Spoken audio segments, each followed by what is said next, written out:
நான் வந்து கேட்கல, கொஞ்சம் சத்தமா சொல்லுங்க.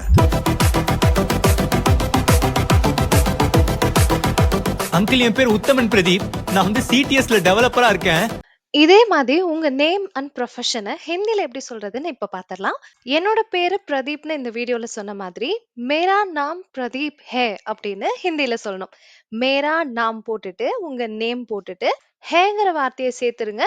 நீங்க மேலா இருந்தாலும் ஃபீமேலா இருந்தாலும் சேம் சென்டென்ஸ் தான். நான் சிடிஎஸ்ல வேலை பார்க்கறேன்னு சொல்லணும்னா மே சிடிஎஸ் மே காம் கர் ரஹா ஹூம் அப்படின்னு சொல்லணும். மே நானு, சிடிஎஸ் மே சிடிஎஸ்ல காம் கர் ரஹா ஹூம் வேலை செஞ்சுட்டு இருக்கேன்.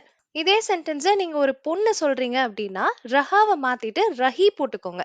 மே சிடிஎஸ் மே காம் கர் ரஹி ஹூம் அப்படின்னு சொல்லணும். இந்த பேட்டர்ன் யூஸ் பண்ணி நீங்க எங்க வேலை செய்றீங்கன்றத சொல்லிட முடியும். நீங்க எங்க வேலை பார்க்கறீங்கன்றதோட சேர்த்து என்னவா இருக்கீங்கன்றதையும் சொல்லணும்னா இந்த சென்டென்ஸ் யூஸ் பண்ணுங்க. For example, me CTS me developer hmm. நான் சிடிஎஸ்ல டெவலப்பரா இருக்கேன் அப்படிங்கறது அர்த்தம். இந்த மாதிரி ஈஸியாவும் டக்குன்னு நிறைய ஹிந்தி சென்டென்சஸ் கத்துக்க மறக்காம டக்குன்னு ஹிந்தியை ஃபாலோ அண்ட் சப்ஸ்கிரைப் பண்ணிக்கோங்க.